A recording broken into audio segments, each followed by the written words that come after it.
Lesson 67 of 100 in the Jazz Violin series.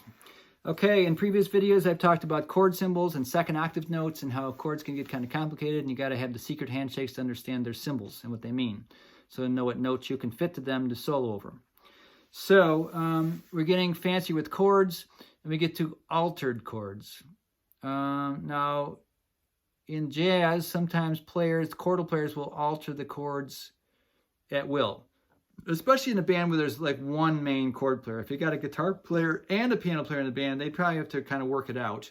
But in a band where it just be, say, a soloist, you on the violin, and a bass player, and a piano player and a drummer, well, the piano player might torque some of the chords even further. And to do this, they might change some of the notes. Some of the notes they might change would be the fifth or the ninth, for example. We can sharp or flat some of these things. So usually this is added after the chord symbol. And again, I can do a whole course if you want to get in contact with me about these things, and I may one day. But I'm just doing these short videos to have your benefit for free here. So the sharp fifth, as in a triad, you know this is augmented. We call it an augmented fifth sometimes. Say it's a C9 chord. Before you just learned to be C, E, G, B flat, and D. If you want it to be a sharp fifth, we'd go C9 and then write a +5 after it. Plus is a shorthand for sharp, not a hashtag sharp in music. So C9 +5 would be C, E, G sharp, B flat, D. So the altered notes we kind of add at the end. We assume, okay, C9, we know what that is, but sharp the fifth. So again, it kind of goes with the obvious stuff and then alters it at the end. All right?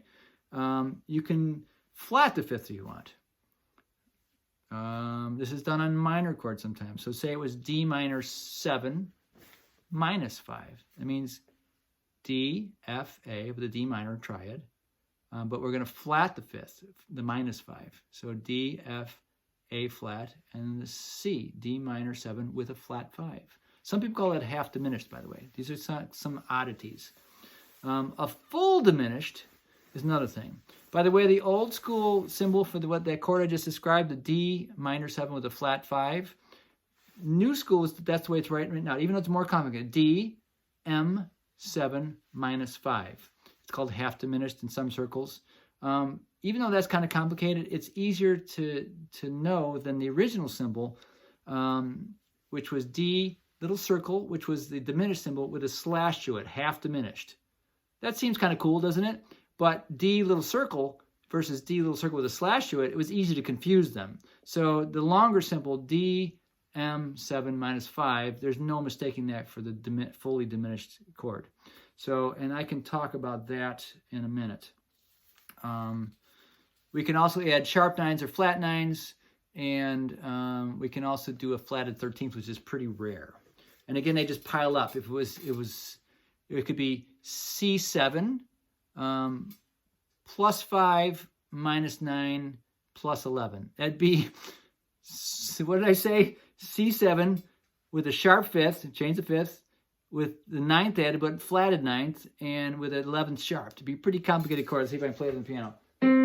C, sharp fifth, B flat the 7th, flat 9, and sharp 11th. Kind of cool. All right, but that would be kind of complicated chords you can see sometimes. I'll talk about the fully diminished chord in the next video.